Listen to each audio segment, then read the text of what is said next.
បានពរញញៀននេះគឺជាទៅបនសពបាទណាបនសពនៅឯភូមិស្ដីស្ទឹងឃុំតលាស់ស្រុកមោរិស័យក៏ញាតិញោមនិមន្តចូលរួមដើម្បីបានសម្ដែងនូវពធធម្មទានខ្លះជូនបងប្អូនជាទីសន្តាប់ចឹងទៅបើដូចមិនចេះដើរអអ៊ុលបើម្លឹងយ៉ាងម៉េចមានអញ្ចឹងកុំឲ្យខានវេលាខ្ញុំប្រកាសណាត់ថាភាពនឹងមកសម្ដែងនៅប្រធមជាបន្តក្នុងមេរៀននេះមកដល់ចំណុចថាដូចនេះដែលប្រើពាក្យថាសពសែបឬសោយក៏ដើម្បីអាចនឹងឲ្យយល់ពិតក្នុងខណៈនៃកុសលចិត្តឬអកុសលចិត្តដែលធ្វើជាវនកិច្ចតាមផ្លូវភ្នែកត្រចៀកច្រមុះអណ្ដាតកាយនិងចិត្តជាវនវិថីចិត្តជាចិត្តតម្កល់សេពអារម្មណ៍ដោយលោភៈទោសៈមោហៈឬដោយកុសលឬដោយកិរិយាចិត្តរលួនព្រះអរហន្តជាវនចិត្តធ្វើកិច្ចស្ទុះទៅក្នុងអារម្មណ៍ដោយមិនមែនឃើញមិនមែនទទួលមិនមែនពិចារណាមិនមែនសម្រេចទេ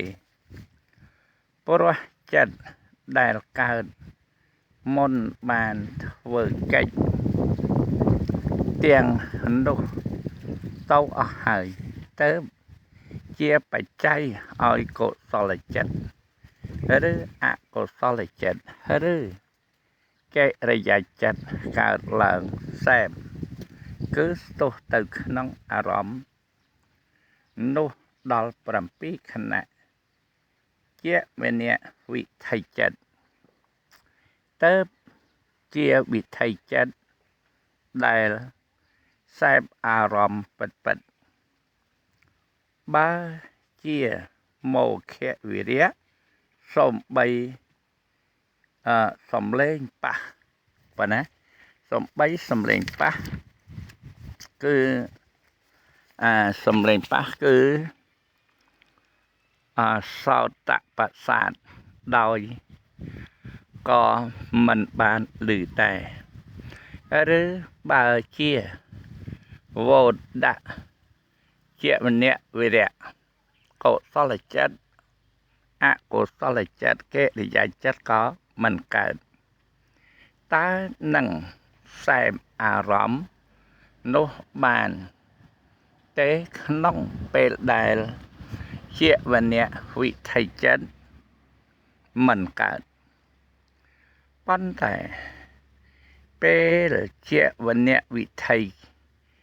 ចិត្តកើតទៅសែបអារម្មណ៍នោះ